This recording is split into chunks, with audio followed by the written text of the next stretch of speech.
What's around the next corner?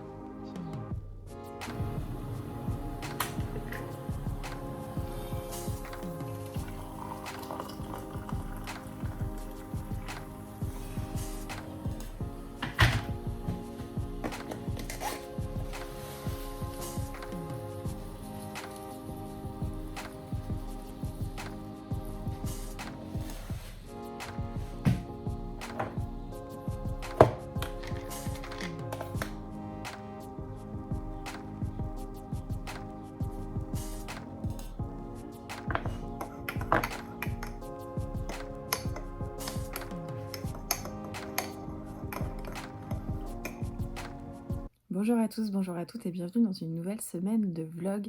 Comme vous avez pu le voir juste à l'instant, je me suis fait un petit café parce que je dois admettre que ce matin ça pique un peu. Je me suis levée tout le week-end pour travailler. J'ai juste arrêté de bosser vers 15-16 heures à chaque fois en faisant mon sport après. Donc là je dois avouer que je suis un petit peu fatiguée, mais bon, les événements font que j'ai pas d'autre solution en fait que de rattraper et d'anticiper pour les 2 jours à venir où on sera pas dispo. Donc là depuis ce matin je travaille. Je vous ai pas repris hier soir, je vous ai pas dit quelle lecture j'avais faite, donc je vais vous montrer ça tout de suite. Alors comme vous avez pu le voir dans le dernier vlog si vous l'avez regardé, j'ai terminé ma semaine en lisant La Petite Faiseuse de Livres, donc un manga aux éditions Ototo que j'ai beaucoup apprécié. Je pense d'ailleurs m'acheter le tome 2 et le tome 3 puisque celui-ci va sortir en juin. J'avais pour projet de lire le dernier, enfin pas le dernier d'ailleurs, Delphine de Vigan, d'après une histoire vraie que j'avais commandé après des péripéties avec Rakuten. Sauf que Delphine de Vigan, elle aborde beaucoup des sujets assez difficiles et des sujets qui peuvent nous entourer souvent dans la famille. Et vu que voilà, on traverse une épreuve assez difficile, j'avais pas forcément envie dans ce contexte-là de suivre ce genre de choses. Donc j'ai sorti La Parade des enfants perdus aux éditions Michel Lafon. Alors moi j'ai une épreuve non corrigée parce que c'est mon meilleur ami qui est libraire qui a dû le retrouver au fin fond de sa réserve. Il est sorti depuis le 3 octobre 2019 dans sa version finale et ça raconte l'histoire de deux femmes pendant la Seconde Guerre mondiale qui vont travailler en fait dans un cirque et vont devoir se faire confiance avec, je crois, un spectacle de voltige. Oui, c'est ça, trapèze volant. Alors, je viens de dire que je voulais pas de sujet difficile et je parle de la Seconde Guerre mondiale, c'est un peu bizarre, mais c'est juste que voilà, je pense que ça va être historique. Effectivement, la Seconde Guerre mondiale, c'est une période difficile qui me touche énormément personnellement, mais ça change pas d'habitude, donc voilà. En plus de ça, il est très court, il fait 300 pages et c'est écrit assez gros. Donc je me suis dit pourquoi pas le lire parce que voilà, j'ai jamais lu en tout cas de récits qui croisent la Seconde Guerre mondiale et le monde du cirque à cette époque. Donc je vous en dirai plus tard. Normalement, je dois filmer mon update lecture de la semaine et le mettre en ligne et faire 2-3 petites photos et continuer de m'avancer et de bosser. Donc je vous tiendrai au courant de la suite des événements. Trouver les gagnants du prix Nobel. Alors, la seule drogue dont j'ai besoin, ce sont les endorphines qui irritent mon cerveau en anticipant.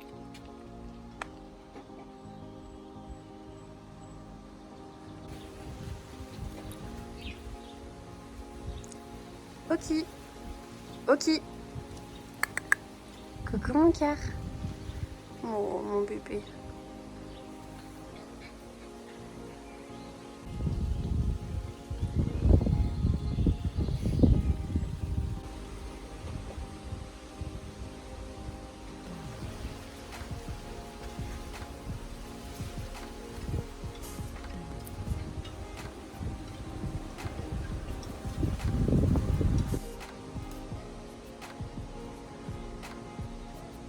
Bonjour à tous, j'espère que vous allez bien. On est jeudi, du coup je pense que je ne vous ai pas pris depuis lundi peut-être, parce que mardi matin j'ai préparé à manger en fait pour le buffet d'enterrement et ensuite on est parti en Normandie. Donc voilà, vous n'avez pas trop eu de mes nouvelles depuis lundi. On est rentré hier très tard. On a fait presque une diagonale de la France, donc on était assez fatigués et on a dormi directement. Et ce matin, je me suis levée relativement tôt pour quand même faire mon quota de boulot prévu aujourd'hui, ce qui fait que j'ai eu la possibilité de me détendre cet après-midi pour une fois et de bouquiner au bord de la piscine. C'était le premier bain pour moi, elle était à 20 degrés, elle était un petit peu fraîche, mais ça faisait beaucoup de bien, il y avait un grand soleil, donc j'ai enfin pu me reposer et ça c'était super cool. Et du coup, je vais vous parler de mes lectures. Alors, il me semble que lundi, la dernière fois que je vous ai prié, je vous ai dit que je lisais La parade des enfants perdus, donc de Pam Jenoff aux éditions Michel Lafon, qui était une épreuve non corrigée que j'avais récupérée. Donc, je l'ai fini en fait pendant le trajet, et mais quelle déception! J'ai mis 1 sur 5 en note sur Goodreads. Je pense que c'est peut-être la pire note que j'ai dû mettre sur Goodreads. J'ai pas compris. J'ai pas compris en fait cette histoire. En gros, on va suivre Ingrid, qui en fait était, d'une famille, famille de cirque, et qui a épousé un officier allemand qui part donc habiter à Berlin avec lui. Sauf que, la Seconde Guerre mondiale arrive, c'est, le début, de l'Allemagne nazie, et au bout d'un moment, eh bien, son mari Heinrich Ludwig, ils sont obligés de divorcer puisqu'elle est juive, et donc il ne peut pas rester marié avec une juive. Donc en fait, il la vire et elle retourne dans son village d'enfance, donc on comprend que ses parents et sa famille a été déportés, mais du coup, le cirque voisin accepte de la reprendre et de la cacher, en échange du coup de ses talents, de voltigeuse, et donc on la suit, voilà dans sa réinsertion là-bas. Et à côté de ça, on suit, Noah qui est, une jeune Hollandaise qui en fait, est tombée enceinte, après, une relation, très rapide avec un officier, allemand que ses parents hébergeaient, et donc ils l'ont virée de chez elle. Elle a accouché en fait, dans un hôpital, qui était censé récupérer, les enfants et les placer, dans des bonnes familles ariens, et en fait, elle est un petit peu dans la misère. Elle a rejoint, l'Allemagne pour travailler, vu que ses parents, bah, l'ont virée de chez elle, et en fait, elle va tomber sur un alors ce que je vous raconte, c'est au tout début, hein, donc c'est très anecdotique. Elle va tomber en fait sur un wagon avec, des bébés juifs, qui, sont pour la plupart, morts de froid forcément, et en fait, elle en voit un qui est vivant, et donc elle va le sauver, l'appeler Théo, et en fait, elle va, marcher, s'enfuir en fait, jusqu'à tomber sur le cirque, et le cirque va également accepter de, la garder et de la cacher, sous condition, elle aussi, qu'elle assure en fait un spectacle avec, Ingrid, qui a du coup été prénommée Astrid pour, changer d'identité, et donc on va, suivre en fait le destin de ces 2 femmes. Sur le coup, je m'étais dit: «Pourquoi pas?» Bon, on va voir où ça nous mène. Il faut savoir qu'il est, très, très court. Je sais pas si vous avez vu, mais il fait, 300 pages. Pour un roman historique, je trouvais que c'était un petit peu léger, mais bon, je m'étais dit: «Allez, pourquoi pas, ça va se lire rapidement», et en fait, ça n'a pas du tout décollé. Je comprends pas, la vibe, surtout qu'il a des bonnes notes sur Goodreads, mais c'était pour moi, c'était inutile. En fait, on va les suivre dans leurs péripéties, Noah, franchement, elle est, débile. Enfin, vraiment, elle fait une connerie une fois, mais elle se dit: «Bah, allez, zou, je vais la refaire, tout de suite après». Le personnage d'Astrid était un petit peu plus intéressant, j'ai trouvé, parce qu'il y avait une réelle complexité, le fait de se faire virer par son mari juste parce qu'elle est juive, alors que tout se passait très bien et qu'il filait le grand amour, voilà, il y a quelque chose d'assez, complexe, revenir, dans la sa enfin, dans le village de sa famille, et renouer avec le cirque, c'était aussi plutôt intéressant. Mais en fait, il se passe des trucs, pour les, 20 pages, avant la fin, et en plus de ça, c'est pas du tout abouti, il reste beaucoup de questions en suspens, on a la trace de rien, les péripéties, elles se passent en 3 lignes et c'est fini. J'ai vraiment pas compris, ce roman. J'ai trouvé que c'était bâclé. Alors on encense, l'auteur, hein, qui apparemment, bossé, diplomatie au Pentagone, spécialiste de la Pologne et de l'Holocauste. Elle a publié plusieurs articles scientifiques, nin a déjà ému des millions de lecteurs aux États-Unis. Heu, Franchement, je pense que c'est peut-être le pire livre que j'ai dû lire, sur cette période historique. J'ai trouvé que c'était hyper plat, enfin, même au niveau du cirque, même enfin, j'ai vraiment pas compris ce roman, donc pour moi, c'était une grosse, grosse déception. Mais la bonne nouvelle du jour, c'est que je suis rentrée chez moi et qu'il y avait plein de choses qui m'attendait et quand je dis plein de choses, c'est plein de livres. Alors je vous le montre pas parce que je pense que je vais faire une vidéo, unboxing et une vidéo book haul, sur la chaîne donc je ne vous le montre pas, mais je vais vous en montrer un, parce que c'est ma lecture en cours et que j'aime beaucoup. Il y a quelques années de cela, je pense que ça fait 2 ou 3 ans, j'avais trouvé chez Emmaüs, en fait, une saga qui me faisait très envie à chaque fois que je passais en librairie, qui était souvent en tête de gondole. Sauf qu'en fait, j'en avais acheté je crois 4 et en fait, c'était le 2, 3, 4, 5 et donc j'avais pas du tout le 1 et à chaque fois que je regardais en occasion pour me le procurer, eh bien, il était toujours très cher donc en fait, j'ai jamais pu le trouver et l'autre jour, je me suis dit: «Bah, je vais regarder sur Vinted au cas où» et donc j'ai trouvé le tome 1 de Agatha Raisin, La quiche fatale. Alors je pense que vous avez déjà vu ces couvertures. En fait, c'est ce qu'on appelle le cozy murder. C'est un peu des livres où il y a des résolutions de crimes, mais en fait, c'est dans une ambiance de l'Angleterre hyper cosy. Enfin, franchement, j'adore dans la vieille campagne anglaise. Donc en gros, on suit Agatha Raisin, qui est une femme de 50 ans, qui a eu une carrière de ouf, qui bossait dans les relations publiques, qui a monté sa propre société. C'est un peu la Miranda Priestly des relations publiques. Et en fait, à 53 ans, bah, elle a beaucoup d'argent, elle est un peu saoulée, elle se dit: «Bah, je vais aller dans la campagne anglaise, acheter un petit cottage et puis, prendre ma retraite». Sauf que, bah, forcément, ça la dépayse beaucoup, de Londres et du milieu dans lequel elle était, donc elle s'embête un petit peu.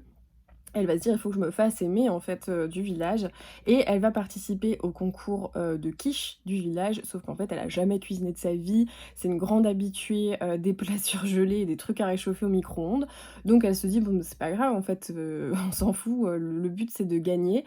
Du coup, elle va acheter une quiche, là où elle mangeait, à Londres, donc à la super, quicherie, de Monsieur Économide. Sauf qu'en fait, le, juge du concours et bah, décède d'empoisonnement à cause de sa quiche. Donc on va suivre en fait, cette femme qui va essayer, de un de s'intégrer dans le village, anglais, dans lequel elle est et en plus de ça et bah, elle va se transformer un peu, en Miss Marple et franchement c'est pas, excessivement bien écrit, c'est pas non plus le roman du siècle, mais ça se lit super bien. Je l'ai ouvert tout à l'heure au bout de la piscine, je suis déjà à la moitié du roman. C'est petit, ça fait 300 pages, en fait, c'est des semi-grands formats. Je trouve ça hallucinant parce que ça coûte 14 € et c'est presque la taille, d'un poche. Enfin bon, bref, c'est pas le débat. Mais en tout cas, c'est super sympa, l'ambiance est géniale. Moi, j'aime bien de temps en temps, par exemple, lire un Agatha Christie ou lire un petit truc comme ça et le cozy murder, je trouve ça génial parce que c'est limite plus des livres d'ambiance qui vous transportent, en fait, dans un espèce de cocon. Vous avez envie d'aller vous faire un petit thé et d'être tout tranquille, sous un plaid. Donc là, franchement, je le dévore, j'adore. Pour moi, c'est vraiment une petite saga légère. C'est petit, donc c'est hyper sympa à entrecaler entre des pavés, enfin vraiment, j'adore ma lecture. Et avant de prendre ma douche, je voulais aussi vous montrer, j'ai fait une petite commande, c'est un petit rapport avec les livres quand même. J'avais cherché, récemment en fait des nouveaux marque-pages, parce que j'aime pas trop, les marque-pages stylisés, l'espèce de truc, métallique et cetera. J'aime bien un beau marque-page en papier assez épais avec une jolie illustration et là j'ai trouvé en fait, la boutique de Amey Sanchez, sur Instagram et j'ai reçu du coup ma commande. Alors j'ai pris, 4 marque-pages mais je pense que je vais y revenir dans pas très longtemps. Alors, j'ai pris, je vous referai des plans un petit peu mieux, mais j'ai repris, celui-ci qui est le Griffon d'or.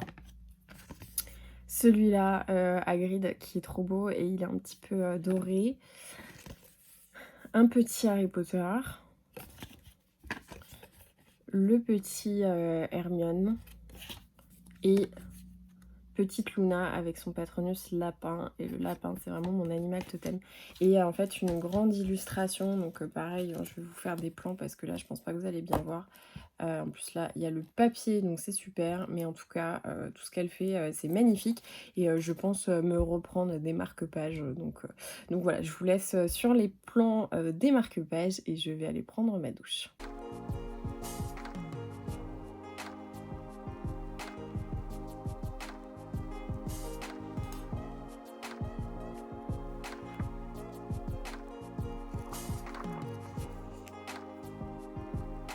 Re Alors j'ai super bien avancé, dans ma lecture d'Agatha Raisin, donc La quiche fatale, voilà, il me reste, je crois moins d'une centaine de pages, genre 80 pages.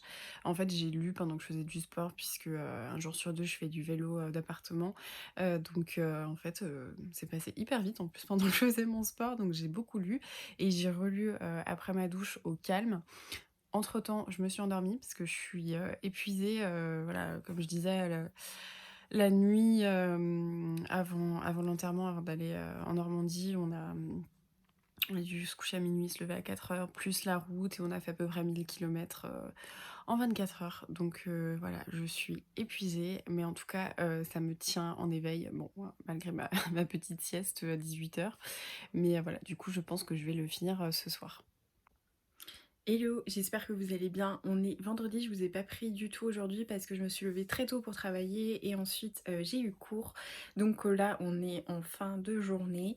Je vais manger, aller faire mon sport et commencer un nouveau bouquin ce soir. Je sais pas du tout, à vrai dire, ce que je vais lire. En fait, j'avais très envie de lire un livre, mais qui n'est pas arrivé au point relais. Donc du coup, bah je sais pas trop ce que je vais lire. Par contre, j'ai reçu des vinyles, donc je vais vous montrer ça. Alors, mes vinyles, ce sont des précommandes. Donc, le premier que j'ai reçu, c'est le vinyle de Monsieur Oiseau et Romeo Elvis. Donc, les bénéfices seront reversés aux hôpitaux de Paris. Voilà, donc je l'avais commandé pendant le confinement. Ensuite, j'ai reçu l'EP de Victor Solf, donc l'autre moitié de Heure. Je pense que vous avez déjà dû entendre 5 minutes. Voilà, j'adore. Et enfin, Christine and the Queens, donc son nouvel EP, La Vita Nueva, et je vais vous montrer, mais ce sont des vinyles de couleur, donc pour Christine and the Queens et le Monsieur Oiseau. Alors voilà, le vinyle de Christine and the Queens, comme vous pouvez le voir, il est un petit peu rose, mais absolument transparent. Voilà, il est super beau, c'était une édition collector donc que j'ai précommandé. Et ça, c'est le vinyle donc de Monsieur Oiseau et Romeo Elvis qui est du coup vert fluo. J'ai toute cette pile de livres en fait qui me tente énormément, mais je me dis que si j'en lis un parmi tout ça, vous allez être hyper spoilé en fait de mon book haul. Donc j'hésite un peu, j'ai des gros problèmes existentiels.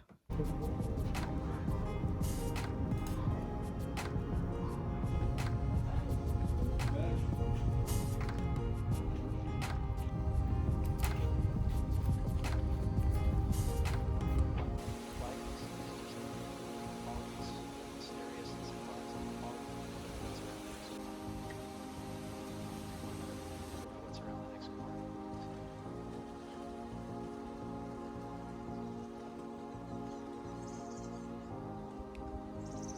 Hello, j'espère que vous allez bien. On est dimanche en fin de journée. Je suis désolée, je vous ai un petit peu oublié. Hier, on était samedi du coup et on allait faire un petit tour en librairie et j'ai aussi récupéré beaucoup de mes colis d'occasion qui étaient en point relais. Donc, je vous ai tourné d'ailleurs ce matin un book haul qui sortira, j'espère, dans la semaine. Comme ça, bah, vous pourrez voir un petit peu ce que j'ai pu lire. Je vous ai pas pris parce que samedi, bah voilà, mon chéri travaillait pas, on avait besoin aussi de prendre un petit peu de temps pour nous, puisque bah, la semaine a été éprouvante avec l'enterrement.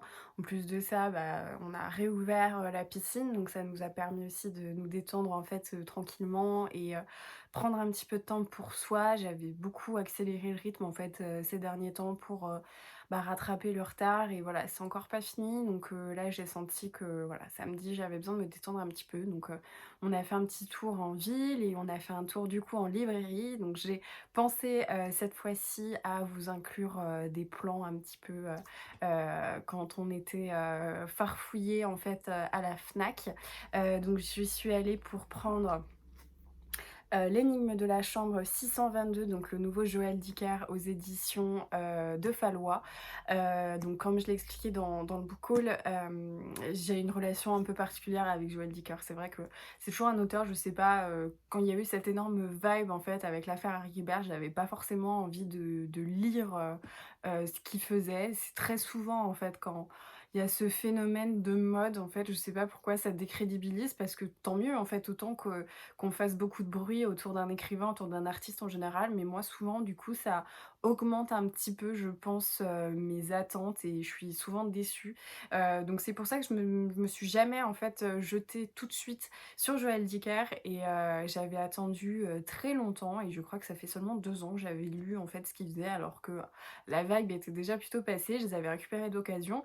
J'avais J'avais adoré le livre de Baltimore, adoré La vérité sur l'affaire Harry Kéber, mais beaucoup moins La disparition de Stephanie Meyer. Donc là, je m'étais dit, bon, est-ce que je le prends ou est-ce que j'attends que toute la vibe en fait s'essouffle pour essayer de le trouver d'occasion? Et en fait, j'avais vraiment super envie de le lire. Donc du coup, j'ai pris le Joël Dicker. Je me suis aussi un petit peu baladée dans les étals. J'ai remarqué pas mal de petits titres qui me disent bien. Je vais essayer de faire d'ailleurs une vidéo peut-être avec mes livres préférés en poche à lire cet été. C'est un peu voilà, mon petit projet, je pense, pour essayer de vous faire ce genre de liste. Et puis tout simplement, j'aimerais bien aussi avoir des nouvelles lectures, forcément. Et puis, si j'ai pris aussi en poche un livre qui s'appelle Ça raconte Sarah aux éditions de Minuit. Donc pareil, je vous en parlerai. Et puis ensuite, on a pris un petit café, on est rentré. On a plongé dans la piscine et puis aujourd'hui, eh bien, un peu bis repetita. Ce matin, j'ai travaillé, j'ai tourné le book haul, on a fait un petit barbecue et ensuite, on a passé du temps à la piscine. J'ai essayé de vous filmer un petit peu tout ça, mais c'était sympa et donc j'ai commencé ce jeu à 10 K. J'en ai lu pour le moment seulement 60 pages, donc vraiment pas grand-chose et je suis plutôt contente du parti pris. J'en parle pas parce que même si c'est les premières pages, je préfère que vous ayez la surprise si jamais vous décidiez en fait de le lire, mais je suis assez contente de la manière dont démarre le roman, donc voilà. J'ai pas fait de dimanche graphique du coup, là j'hésite, soit je me fais un petit manga, soit non. Je sais pas trop. Peut-être qu'il y aura pas de dimanche graphique, j'espère que vous m'en voudrez pas trop. Mais voilà, pour les nouvelles et les dernières petites choses qui se sont passées. Et sinon, si j'ai acheté un nouveau marque-page, j'adore les marque-pages en fait, je les trouve, alors je crois qu'on peut les trouver chez Cultura, moi ceux-là je les ai trouvés en fait chez Gibert, et j'en ai pris un autre qui n'est pas là, je vous le montrerai plus tard. Mais voilà, pour les dernières nouvelles de la semaine. Hello, alors on est le lendemain, je vais clôturer ce vlog du coup aujourd'hui parce que finalement hier j'ai été vachement plongée dans ma lecture du nouveau Joël Dicker et j'ai pas du tout pensé à reprendre le vlog, donc je vous souhaite du coup un bon visionnage de cette vidéo, enfin j'espère que du coup cette vidéo vous aura plu, n'hésitez pas à mettre un petit pouce, un commentaire et à vous abonner et je vous retrouve ensuite dans une nouvelle semaine de vlog.